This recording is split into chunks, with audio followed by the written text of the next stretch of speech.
एक बंधु महंती नाम के भक्त हुए हैं, बहुत ही गरीब। ये भीख मांग करके अपने परिवार का गुजारा करते। ये उड़ीसा के याजपुर गांव के थे।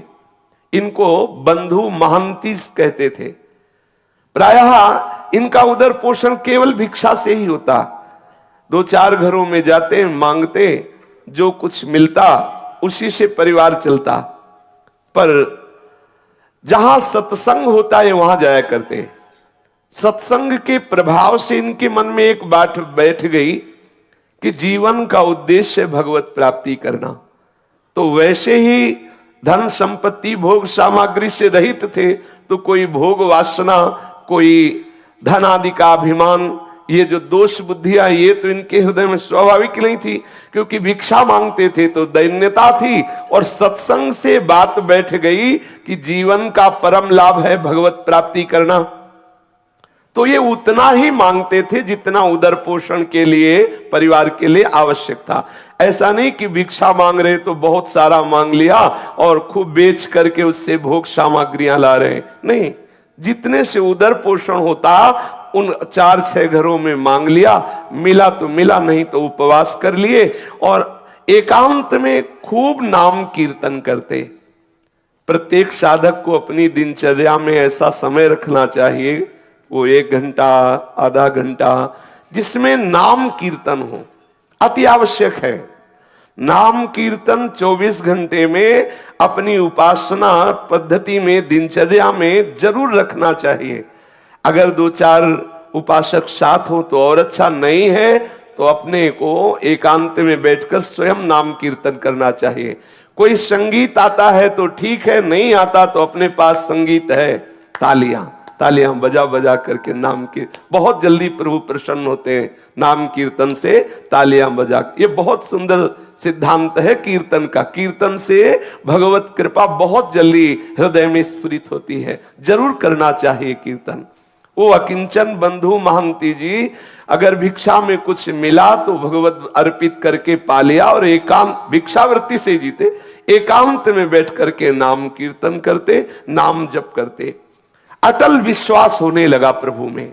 नाम कीर्तन के प्रभाव से प्रगाढ़ हृदय में विश्वास प्रकट होने लगा।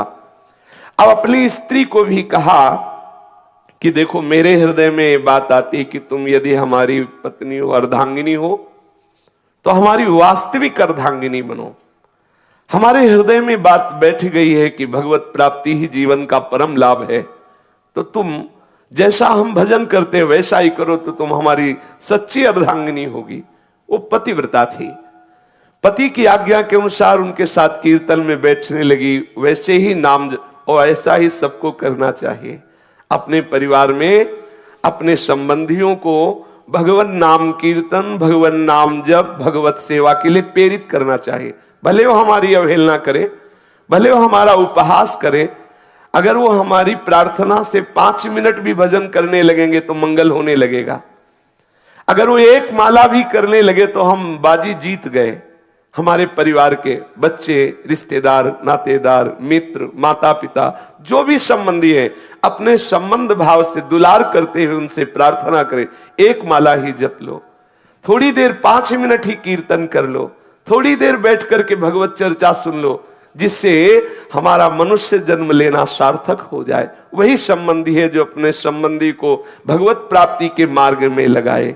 ये बंधु महंती ने अपनी पत्नी को प्यार से शिक्षा दी, जीवन का परम लाभ है भगवत प्राप्ति, उसको भी भजन में लगा लिया। अब इनके हृदय में दृढ़ विश्वास हो गया कि मुझे भगवान मिलेंगे। ये है कीर्तन और नाम जप और वैराग्य। पूज्य श्री गुरुदेव भगवान ने एक दिन गिरिराज जी की परिक्रमा में कहा, जब पूज्य श्री पंडित बाबा जी की समाधि आए तब वो परिचय बताया। नए नए आए थे ब्रज में, तो महाराज जी ने परिचय बताया कि ये समाधि पूज्य श्री पंडित बाबा की है, गया प्रसाद जी की।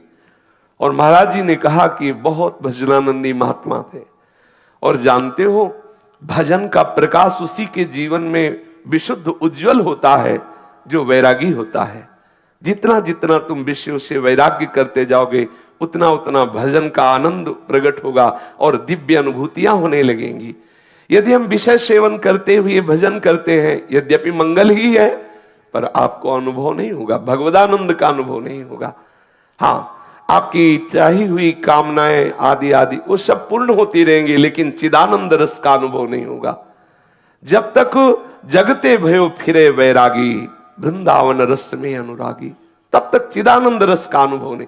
गुरुदेव भगवान ने कहा, जिसका जितना तीव्र वैराग्य होता है उतना ही उसे भजन का आनंद, भजन की दिव्यता और दिव्य दिव्य विभूतियों का साक्षात्कार उसे होता है। अब उनके तो वैराग्य स्वाभाविक था, भिक्षावृत्ति से जीते बंधु महांती। अब पत्नी भी नाम कीर्तन और भजन, अब इनके हृदय में दृढ़ लालसा हो गई कि मुझे प्रभु मिलेंगे। ये बहुत बड़ी बात है, हृदय में दृढ़ता जाना, निश्चित अब मैं श्री जी के पास जाऊंगा, निश्चित मुझे श्री जी की सेवा मिले, ये निश्चित हो जाना हृदय में, बिल्कुल कोई संशय नहीं। तो पक्का समझो निश्चित प्रियालाल के समीप जाएगा, क्योंकि उसकी जो निश्चितता, जो विश्वास, जो दृढ़ता ही वो उन्हीं की तरफ से आई, उन्होंने स्वीकार कर लिया है। इनके हृदय में विकलता होने लगी, मुझे प्रभु मिलेंगे। अब वो विचार करने लगे कि मुझे ऐसे भगवत भक्तों का कृपा प्रसाद मिले जो प्रभु के अनुराग में डूबे हुए हैं, कैसे प्राप्त हो, कहां जाऊं। जब भगवत मिलन की लालसा होती है तो भक्त को एक हृदय में पिपासा जागृत होती है। जहां जहां पिय की बात सुने खोजत तिन गैनन, कहां प्रीतम की बात सुनने को मिलेगी। कोई प्रीतम का प्रेमी मिले जो मेरे प्रीतम के रूप को सुनावे, प्रीतम के गुणों को सुनावे, प्रीतम की आसक्ति की बातें सुनावे, मुझे वो प्रीतम का मार्ग बता दे जिससे मेरे प्रीतम मेरे नेत्र गोचर हो जाए। और वो हृदय में तड़पने लगता है। घर में रज के पात्र है, एक टूटी सी झोपड़ी है और पत्नी, और कई कई दिन भिक्षा में अन्न भी नहीं मिलता, भूखे रह करके समय व्यतीत करना होता है, पर ये बड़े आनंद पूर्वक है। जिससे श्री देवर्षि नारद जी ने कहा कि जरूरी नहीं कि आपके पास धन हो तभी आप दान पुण्य करके भगवत सेवा करके भगवत प्राप्ति कर सकते हैं। देखो हालत है, बिल्कुल धन नहीं है, खाने के लिए भी नहीं है। अब उनके हृदय में ये भी कोई बल नहीं कि कोई उनको सहयोग कर सकता है, कोई उन्हें कर्जा दे सकता है, क्योंकि पता है मूल में कुछ है नहीं। तो जिसको पता होता है कि वो वापस नहीं कर सकता, वो कर्जा भी नहीं देता। उन्होंने अपनी पत्नी से कहा कि भाई मेरा जगत में कोई आत्मीय नहीं है, कोई स्वजन नहीं कि सहयोग करे, कई दिनों से भोजन भी नहीं मिला, पर एक मेरे मित्र है जो बहुत धनी है, अगर तुम साथ दो और अपने मित्र के यहां हम तुम्हें ले चले तो वहां भूखे नहीं रहना पड़ेगा। बहुत धनी है और बहुत कृपालु है और हमारा उनसे परिचय है, वो हमें बहुत प्यार करते हैं, चलोगी हमारे साथ? क्योंकि यहां तो कोई अपना है नहीं, इस याजपुर गांव में कोई मुझे प्यार करने वाला नहीं। मेरा एक मित्र है जो बहुत धनी है, मुझे बहुत प्यार करता है, वहां तुम्हें भूखे नहीं रहना पड़ेगा, कोई परेशानी रहेगी, पर 5 दिन का रास्ता है। हम लोग यदि धैर्य पूर्वक चले तो हमारे मित्र की कृपा प्राप्त होगी, सारी भूख सदा सदा के लिए मिट जाएगी। और उसका नाम बहुत मीठा है। यदि हमारा नाम है बंधु महांती तो उसका नाम है दीन बंधु। बहुत कृपालु है, बहुत दयालु है, हमें चलना चाहिए। पत्नी से कहा मुझे इस गांव में नहीं रहना। अब सती स्त्री पति के अधीन चलने वाली, कई दिनों से भोजन नहीं मिला। उसने कहा 5 दिनों का रास्ता है, कैसे चल पाएंगे, क्योंकि पेट में तो भोजन नहीं है, लेकिन आपकी आज्ञा है, हम जरूर चलने का प्रयास करते हैं। जो समस्त दरिद्रता और दुखों का हरण करने वाले हैं, उन प्रभु के दर्शन के लिए बंधु महांती के हृदय में वेदना हुई और वो अपने नगर से चल पड़े। एक छोटी लड़की भी थी, एक बच्चा, दोनों को कांधे पे बैठाला, पत्नी को साथ लिया, और जब बहुत विकलता होती क्षुधा की तो पानी पिला देते या कोमल कोमल पत्ते लाते, अपने बच्चों को पत्नी को देते, इनको खा लो, भगवान कृपा करेंगे, हमारे भी दिन बदलेंगे। धैर्य पूर्वक हमारे मित्र के पास चलो। देखो, जो भक्त होते हैं उनको हर परिस्थिति में अपने प्रीतम ही याद आते। जैसे सुदामा जी ने अपनी पत्नी से कहा था, है हमारे एक मित्र, द्वारिकाधीश हैं, बहुत बड़े हैं, आप चिंता मत करो। गए तो देवराज इंद्र से भी बढ़कर के संपत्तिवान बना दिया, सुदामापुरी की रचना कर दी। भक्त का जो कुछ भी, जैसी भी परिस्थिति, वो सब प्रभु होते हैं, केवल प्रभु की स्मृति रहती है। आप देखो, कई दिनों से भोजन नहीं मिला, 5 दिन की यात्रा है, पत्नी और बच्चे भूख के कारण चल नहीं पा रहे हैं, तो कोमल कोमल पत्ते लाते वृक्षों के और कहते खा लो, पानी देते, इसी से काम चला लो। चलते हैं, हमारे मित्र बहुत हमें प्यार करते हैं, वो दुलार करेंगे। बंधु की जो पत्नी और पुत्र वो कोमल पत्ते खाते, बंधु मन ही मन रोने लगता, हे घट घट के वासी, हे अंतर्यामी, मैं तो सह सकता हूं, मेरे बच्चे, मेरी पत्नी ये कैसे कष्ट में हैं, प्यारे इतनी कृपा कर दो कि मैं आप तक पहुंच जाऊं। ऐसा ना हो कि मैं यात्रा ही ना पूरी कर पाऊं, अंदर से वो विकल हो जाता है, बस मुझे प्राण निकल जाए, बस आपके दर्शन करते ही तो कोई परवाह नहीं, लेकिन आप तक पहुंच जाऊं इतनी सामर्थ्य देना, बच्चों में और पत्नी में और मेरे में भी। दर्शन करने की एक लालसा मुझे जीवित रख रही है।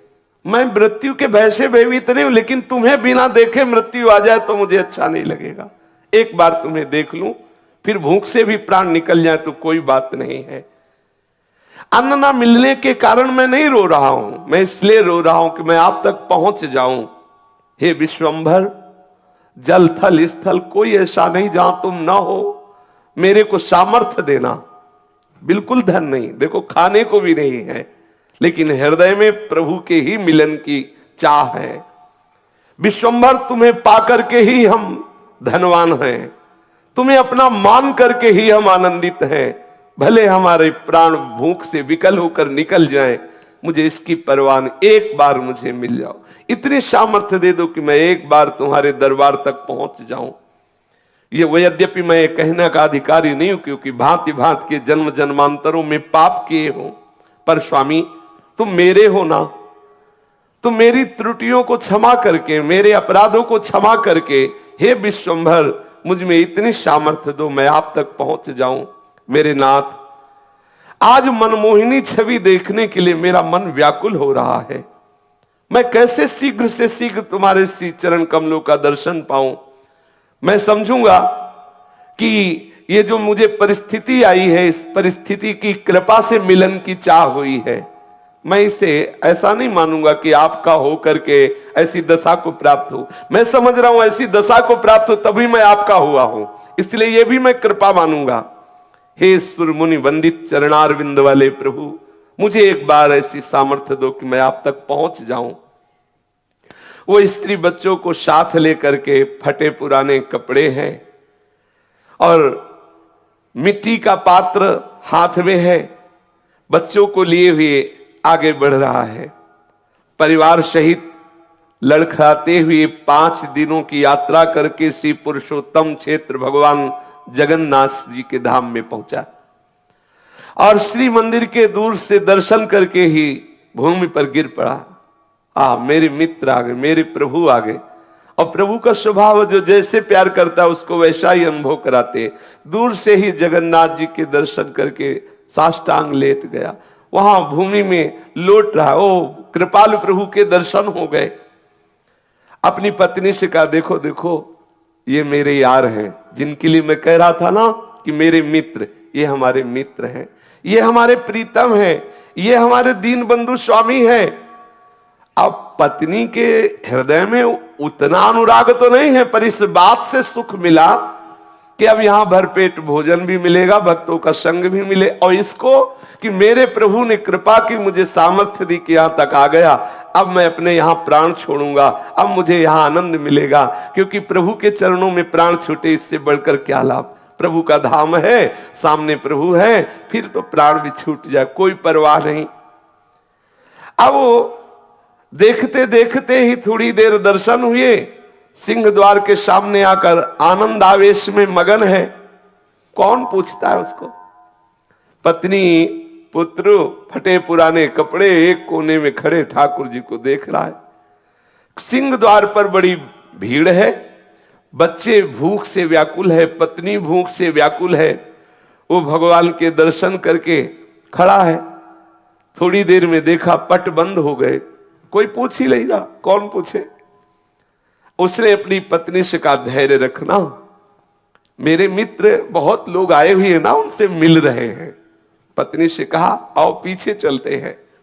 मंदिर के दक्षिण की ओर जहां से जगन्नाथ जी के प्रसादी का धोवन, जैसे पात्र आदि धोए गए तो वो फेन आदि निकलता है पीछे से, उस नाले के पास गए, उसे पेज नाला कहते हैं। वहां जाके बैठे और कहा कि देखो चिंता मत करो, स्वामी के घर आ गए हो ना, अब चिंता की बात नहीं है, और बहुत करुणामय है। देखो ऐसा करते हैं ना, बहुत भूख लगी है ना, इसमें जगन्नाथ जी के पात्र धोए जाते हैं, प्रसादी पात्र धोए जाते हैं, ये पानी वहीं से आता है, अपने लोग पीते हैं और आनंद से बैठकर यहां कीर्तन करते हैं। कितना धैर्यवान भक्त है। अब उसी जो ठाकुर जी की प्रसादी जल वहां से निकलता है, पात्रों का प्रक्षालन का, उसी का फेन आदि लेकर ऐसे बच्चों को पवाता है, पत्नी को पवाता है और स्वयं लेता है।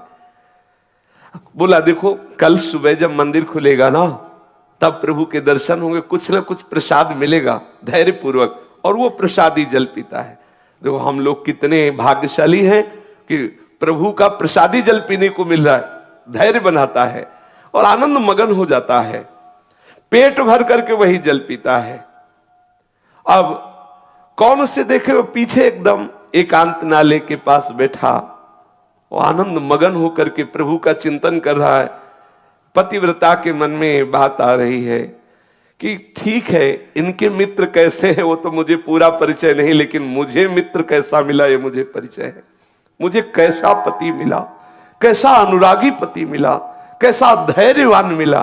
देखो ये है प्रीता। और उन्होंने कहा कि आप बिल्कुल धैर्यपूर्वक रहिए, मुझे बिल्कुल कोई कष्ट नहीं है, आप जिसमें राजी है मैं उसी में राजी हूं।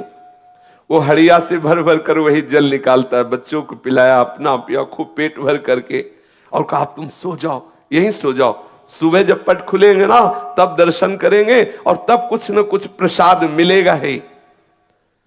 अब इतना भाव ठाकुर जी देख रहे हैं, एक एक क्षण की बात। गुरुदेव भगवान कहते तुम चिंता मत करो, तुम्हारे एक एक सेकंड की बात ठाकुर देख रहे हैं, एक एक सेकंड का हिसाब अनंत गुना बढ़ा कर देंगे। तुम धैर्य पूर्वक रहो, ऐसा मत समझो कि तुम विषयों की जलन को सहकर भजन कर रहे हो, तुम ठंडी गर्मी अपमान सब सहकर भजन कर रहे हो, कोई तुम्हें देख नहीं रहा। नहीं, ठाकुर देख रहा है, एक एक सेकंड का हिसाब अनंत गुना बढ़ के देगा, खुद तुम कहोगे निहाल हो गए। देखना, थोड़ा धैर्यवान रहिए। अब वो प्रभु की प्रसन्नता के लिए वहां बैठा हुआ नाम कीर्तन कर रहा है और भाव अंदर अंदर की, हे नाथ तुम्हारे चरणों को मैं बार बार नमस्कार करता हूं, मैं कितना अधम जीव हूं, लेकिन आपने मुझे धाम बुला लिया, बिल्कुल अपने महल के समीप रखा। तुम चराचर में व्याप्त हो, समस्त जीवों के मनोरथ पूर्ण करने वाले हो। मुझे पता है कि तुम्हारे सिवा कोई करता नहीं है, मेरे मन में कोई कामना नहीं कि मैं किसी कामना से तुम्हें ये प्रार्थना कर रहा हूं, पर प्रभु आप कृपा करो, मेरी पत्नी को ये विश्वास हो जाए कि तुम मेरे मित्र हो, तुम मेरे हो। कहीं ऐसा ना हो कि इसके मन में आने लगे कि मुझे बहला फुसला रहे, कहीं कोई भगवान नहीं, देखो यहां भी आए तो कितना कष्ट सह रहे हैं। नाथ मुझे जितना चाहो कष्ट दे दो, लेकिन इसको विश्वास दिला दो कि आप हो। मुझे पता है आप हो, लेकिन इसको विश्वास हो जाए, क्योंकि ये मेरे ही आज्ञा से भजन कर रही है, कहीं इसका विश्वास टूट ना जाए। जगन्नाथ जी की भंडार गृह में ताला लगा हुआ है और ठाकुर जी अंदर विराजमान है, लेकिन प्रभु के लिए ना तो कोई दरवाजा है ना कोई ताला है, वो तो सर्वसमर्थ है। भक्त वत्सल प्रभु को नींद कहाने वाली वो तो सब सुन रहे हैं, जो पीछे वो प्रार्थना कर रहे हैं। प्रभु ने भंडार गृह से अपनी थाल उठाई और वहां कई कई दिनों का प्रसाद रहता है, भक्तों के समुदाय आते, सबको प्रसाद मिलता है। तो वहां कई दिनों का सुंदर सुंदर खूब प्रसाद अपनी थाल में, जो ठाकुर जी का भोग लगता है जिस थाल में, उसी में सजाया। और सजा करके दरवाजों में सब बंद है, ताला लगा है, लेकिन उनके लिए क्या है, प्रभु बाहर आए एक ब्राह्मण का वेश धारण किए हुए और बोले कि याजपुर गांव से वो बंधु महंती नाम का कोई भगत आया है, आवाज दे रहे हैं पीछे। अब वह रात्रि का समय कौन है, केवल वही तो पति पत्नी और बच्चे सहित है। वो एकदम हड़बड़ा के आंख खोलता है, सोचा कि मुझे कौन पुकारेगा, ये हो सकता है कि मेरे नाम वाला कोई और हो, बंधु महंती। परंतु फिर पुकारा, बंधु महंती देखो प्रभु ने तुम्हारे लिए और साक्षात जगन्नाथ प्रभु है, प्रभु ने तुम्हारे लिए प्रसाद भेजा है। स्त्री को जगा के कहा कि ये मुझे ही पुकार रहे हैं क्या, हमें लगता है कि मुझे ही पुकार रहे हैं। फिर ऊंचे स्वर से आवाज आई, बंधु महंती ये प्रसाद लो, याजपुरिया बंधु जो पेज नाले के समीप विराजमान हैं वो आए और ये प्रसाद ले ले। अब तो इनको पक्का हो गया कि मुझे ही बुलाया जा रहा है। दौड़ पड़े, दौड़ गए और घबराते जा रहे हैं। जब देखा कि उस ब्राह्मण के हाथ में एक रत्नों से जटित थाल है और विविध प्रकार की ठाकुर जी की सुंदर सुंदर भोग प्रसादी है, और ब्राह्मण ने मुस्कुराते हुए कहा कि प्रभु ने अंदर से भोग की थाल तुम्हें भेजी है, ले लो। वो उसके हाथ कांप रहे हैं, विशाल थाल, इतना सुंदर भोग, हृदय विकल हो रहा। प्रभु, और ये नहीं समझ रहा साक्षात प्रभु ही है, हृदय उसका वो विकल हो रहा, प्रभु मुझे प्यार करते। पत्नी से कहा, देख देख मैं कह रहा था ना कि मेरे मित्र मुझे बहुत प्यार करते हैं। देखो बहुत भीड़ थी ना, सब लोग चले गए, अब उनको फुर्सत मिली तो देखो भेजा ना, मैं उनकी नजर में हूं ना, देखो। और आनंद मगन हो रहा है, बच्चों को जगाया। और ब्राह्मण ने कहा, देखो तुम आराम से प्रसाद पाओ, थाल को यहीं रख देना, थाल हम समय से ले जाएंगे, तुम चिंता मत करो। अब ब्राह्मण वेशधारी भगवान ऐसा कह करके भोग की थाल दी और चले गए। और वो तो जड़ता भाव को प्राप्त हो, काफी देर तो समाधि भाव में डूबा रहा प्रभु की कृपा में। इतने कृपालु प्रभु, पता नहीं कितनी देर तक उसकी आंतरिक ऐसी दशा रही। फिर पत्नी ने उसे बार बार स्वस्थ किया, हिला हिला के उससे बार बार स्पर्श करके जगाया, तो फिर स्वस्थ हुआ। फिर सबने बैठकर भरपेट, आज कई दिनों बाद भोजन मिला, कई दिनों बाद ऐसा प्रसाद, और स्वयं ठाकुर जी लाए तो अमृतमय प्रसाद। अब उसने विचार किया कि इस थाल को कहां पहुंचाऊं, क्योंकि ये प्रभु की थाल है। फटे पुराने चिथड़े में लपेट करके उस थाल को रख लिया कि जब सुबह होगा तब देखूंगा, और अपने सिरहाने रख लिया, खूब आराम से सोया। अब अच्छे ऐसे ऐसे मंगल में स्वप्न आ रहे हैं उसको, ठाकुर जी की ताल, ठाकुर जी का प्रसाद, बड़ा आनंद। वहां कोई तमोगुणी निद्रा थोड़ी उसके हृदय में है। अब भगवान का वो रत्न थाल सिर पर रखे हुए ये तो सो रहा है, और उधर ठाकुर जी के जब सेवा के लिए पट खोले गए और भंडार खोला गया तो देखा गया कि भंडार की सब सामग्री अस्त व्यस्त, ताला खुला हुआ, थाल गायब, काफी प्रसाद इधर उधर। उन्होंने विचार किया कि बहुमूल्य रत्नों का थाल कहां चला गया, और ये सब कौन अंदर भंडारे में घुसा। अब ठाकुर जी है, जो मनाया जहां से आया था तो अपने आप दिखाई दे रहा था, और सब इधर उधर फैला भी दिया, ठाकुर जी है। अब आपस में सब सेवक जन इकट्ठे हुए और एक दूसरे से पूछा कि हाँ आप आए थे, आप आए थे। उनका ऐसे क्यों आएंगे, हमारे लोगों की सेवा है तो हम कोई ऐसा थोड़ी कि कुछ चुरा के ले जाएंगे, वो तो अपने लोगों में कोई नहीं, कोई बाहरी ने चुराया। अब वहां सब शोर मच गया, ठाकुर जी के भंडार का ताला टूट गया, कोई चोर थाल चुरा ले गया और प्रसाद भी चुरा ले गया। अब कुछ लोग ढूंढने के लिए निकले तो पेज नाले के समीप देखा तो थाल को कपड़े से फटा कपड़ा था तो दूर से चमक रही थी थाल। अरे लोग आए, बोले देखो देखो ये चोर है, ये माल भी छलाते, पिटाई भी करवाते हैं।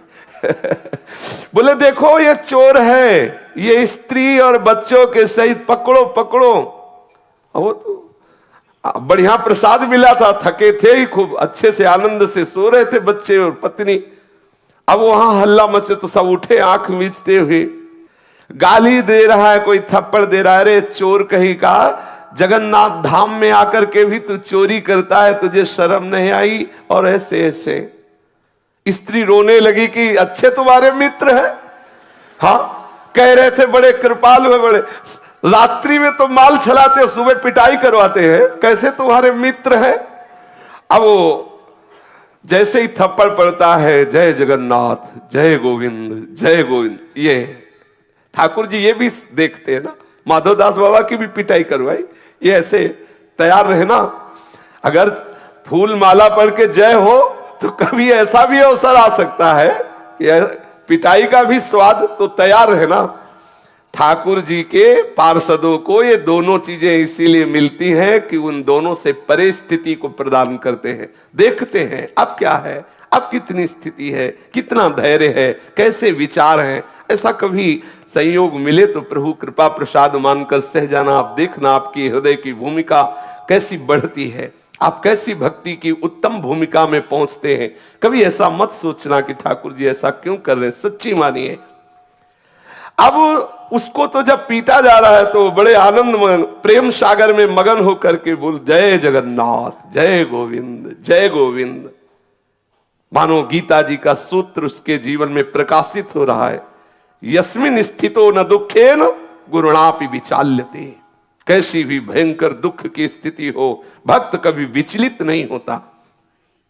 कोतवाल ने पूछा कैसे तुम्हें थाल मिली, तो उसने कहा विचार कीजिए, मुझे तो पता भी नहीं कि थाल कहां रहती है, मुझे पता भी नहीं कि भोग कहां रहता है। मैं तो याजपुर गांव का हूं, वहां से यहां दर्शन करने आया था। कोई रात्रि में एक ब्राह्मण आया था, उसने मुझे थाल दिया, प्रसाद दिया। वो पुजारी ब्राह्मणों को दिखाते, इनमें से कोई ना, इनमें से कोई नहीं था वो। और अरे बोले तुम झूठ बोलते हो। तब वहां जो बड़े बड़े अधिकारी जन भी, उनका बात तो उसकी समझो, वो कैसे घुस जाएगा। अगर वो घुसा होता वहां जहां भंडार है तो प्रधान गेट का भी ताला तोड़ा गया होता। प्रधान गेट में तो वैसे ही ताला लगा हुआ है। तो ये थाल और ये प्रसाद, अब जो बाहरी लोग आते हैं, अरे देखो, अरे तो बहुत ऐसे, वो अंदर अंदर प्रसन्न होता कि वारे प्रभु, वारे लीलाधारी, तुम्हारी बड़ी विचित्र लीला है। बंधु ने जब देखा कि बहुत बात बिगड़ रही, पत्नी बहुत क्लेशित हुई, तब कहा देखो प्रभु, मैं वैसे तो अपराधी हूं, वैसे तो मुझे दंड मिलना ही चाहिए क्योंकि बहुत जन्मों से अपराध किए, पर नाथ आप ये देख लो कि आपकी कृपा पर कहीं मेरी पत्नी को अविश्वास ना हो जाए। ऐसी कोई परिस्थिति न डाल देना जिससे उसको अविश्वास हो जाए। कृपा सिंधु आपको जो चाहे सो करो, मुझे पता है आपकी हर एक चाल पता है। जमूरे को पता होता है बाजीगर अब कौन सा खेल खेलेगा, उसको नहीं कोई भ्रमित कर सकता क्योंकि वो जानता है प्रभु के चिंतन के प्रभाव से प्रभु की हर बात उसके हृदय में स्फुरित होने लगती है। जो प्रभु का जन होता है, भक्त होता है, जैसे नरसिंह भगवान के क्रोधावेश से बड़े बड़े ईश्वर कोटि के महापुरुष भी डर रहे हैं, लेकिन प्रहलाद जी को कोई भय नहीं है। वो तो दौड़ते हुए प्रभु की गोद, क्यों जान रहे मेरे प्रीतम प्रभु है। अब श्री जगन्नाथ जी महाराज नवीन लीला की, जो प्रताप रुद्र राजा थे जगन्नाथपुरी के, वो महल में सोए हुए थे। जगन्नाथ प्रभु गए और कर्कश स्वर में कहा कि प्रताप रुद्र भी ये बहुत बड़े भक्त हुए हैं, महाप्रभु चैतन्य देव की कृपा प्राप्त हुई है। बोले कि तुम यहां चैन से सो रहे हो, मेरे भक्त को दुख दिया जा रहा है और तुम यहां शयन कर रहे हो। तेरे कर्मचारी उस भक्त की पूजा ना करके उसको गालियां दे रहे हैं और उसको पिटाई करने की सोच रहे हैं, उसको थप्पड़ भी मारे। जानते हो मैंने स्वयं थाल दिया है, मैंने स्वयं प्रसाद दिया है और वो मेरा बहुत प्रेमी है, मेरा परम भक्त है। देखो जल्दी से जल्दी जाओ और क्षमा मांगो जाकर के, क्योंकि तुम राजा हो, तुम्हारे राज्य में यदि ऐसे भक्त का अपमान होता है तो तुम्हें हम दंड देंगे। क्योंकि अब बड़े लीला बिहारी, एक तरफ तो पिटवाई करा रहे हैं और एक तरफ राजा से चरण पुजवाए, यही इनकी लीला है। यही बड़ी विचित्र लीला, कैसे वो कहां परिचय बना के कौन सी लीला करते हैं ये किसी की समझ में आने वाली नहीं। तू भला चाहता है तो तत्काल जा और सम्मान पूर्वक प्रणाम करके, आज से हमारे मंदिर का हिसाब किताब का पूरा अधिकारी वही होगा। ठाकुर जी ने आदेश कर दिया। आज से नीलाचल नारायण का आदेश है। जगन्नाथ जी ने कहा मेरा आदेश है कि मेरे संपूर्ण मंदिर का हिसाब किताब उसके हाथ, उसी के दस्तखत से सब सारी बात होगी। इतना कहकर प्रभु अंतर्ध्यान में, राजा तो हड़बड़ा करके उठा, तत्काल पोशाक धारण की, घोड़ा मंगवाया और वहां पहुंचा और जाकर सबसे स्वप्न की बात कही और हाथ जोड़ करके प्रणाम किया साष्टांग बंधु महांती को। ध्यान से सुनिए, राजा ने साष्टांग प्रणाम किया और हृदय से लगाकर कहा जो कुछ भी आपके साथ हुआ हो हमें क्षमा कीजिए। और सबको आदेश किया कि जगन्नाथ जी का सीधा आदेश है कि आज से मंदिर का पूर्ण अधिकारी यही होगा, इसी के दस्तखत से सब होगा। अब वो तो हाथ जोड़े खड़े हैं, फटे पुराने कपड़े हैं, कैसा हृदय इनका दैन्य भाव से युक्त हो, कैसा पद दिया। राजा ने विनय की और कहा कि जो हमें प्रभु ने आदेश किया है उसे आप स्वीकार करें। आज भी बंधु महांती के कुल परंपरा से वही सेवा करते चले आ रहे हैं। जगन्नाथपुरी का हिसाब किताब उन्हीं के दस्तखत से होता है, उसी बंधु महांती के जो लड़के बच्चे परिवार कुल परंपरा के आज भी वही है। तो जरूरी नहीं कि आपके पास धन हो तभी प्रभु प्रसन्न हो, या आप उत्तम जाति के हो तो प्रभु प्रसन्न हो, या आप धनवान रूपवान कुलवान गुणवान, इनका कोई महत्व नहीं। प्रभु से प्यार हो, बस केवल अपनापन से